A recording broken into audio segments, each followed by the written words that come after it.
ছোটবেলাতে প্রথম বই দ্রৌপদীর জন্য কত স্পন্সর তাকে একটা জায়গা দিলেও তেমন 2019 সালে রাজ্যপাল শ্রী কেশরীনাথ ত্রিপাঠী কর্তৃক কবি সম্মাননা তার নিজের কাজের অনুপ্রেরণা আরো বাড়িয়ে দেয়। কবির মনের ভাবনা বহুমুখী হয়ে ধরা দেয় একক নাটক 10-এ 10 নাট্যকার রূপে তিনি প্রকাশিত হন নিজেকে।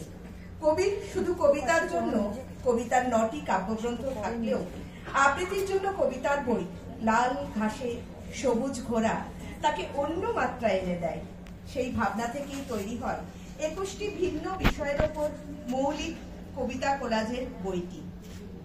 কবিতা লেখার পাশাপাশি তিনি কিছু গানও লিখতে থাকেন মাঝে মধ্যে। সে গান নিয়ে আসবে রক্তকরবীর শিল্পীরা পরবর্তীতে।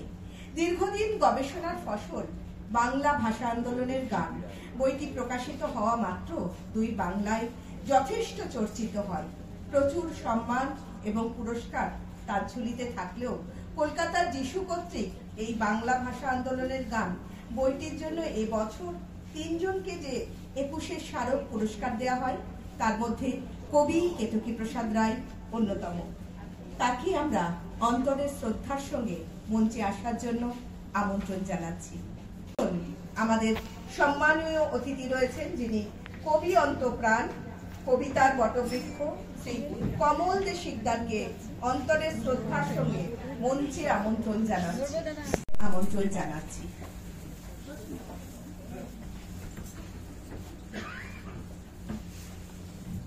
বিশিষ্ট নাট্যকার, অভিনেতা, নাট্য শিক্ষাগুরু, সংলাপের কর্ণধার শ্রী শুভাশিস ঘোষ ঠাকুরকেও আমরা আমন্ত্রণ জানাই।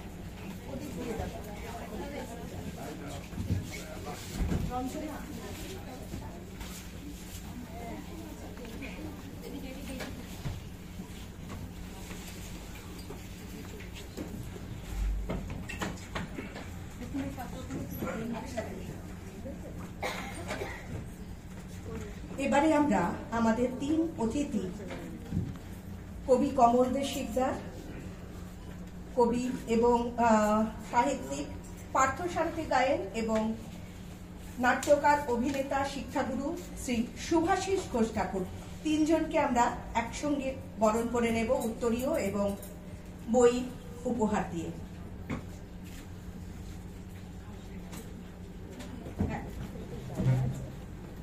একটি বিশেষ মুহূর্ত আমি সকলের থেকে একটু করতালি চেয়ে নেব।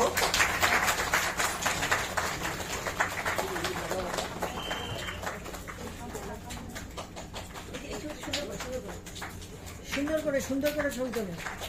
আসো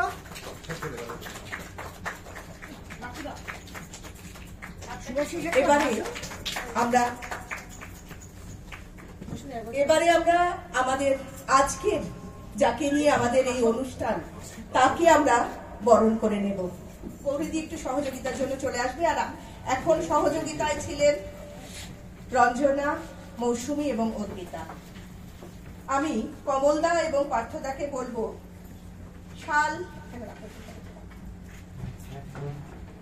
উত্তরীয়র উত্তাপে জড়িয়ে নেবার জন্য।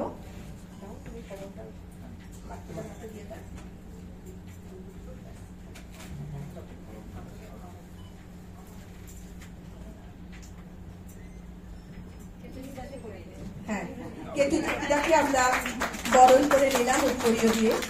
এরপর সুভাষিসদা ওদিক থেকে একটু উঠে দাঁড়াবে। উপহারটা সুভাষিসদার হাত দিয়ে আমরা তুলে দেব এবং মেমেন্টো আজকে সেটা সবাই মিলে আমাদের শ্রদ্ধেয় দাদার হাতে তুলে দেবেন। এবং আমরা সকলেই জানি যে মিষ্টি মুখ ছাড়া বাঙালির কোনো কিছুই সম্পন্ন হয় না। মিষ্টিটা আমি নন্দিনী তুলে দিই। আচ্ছা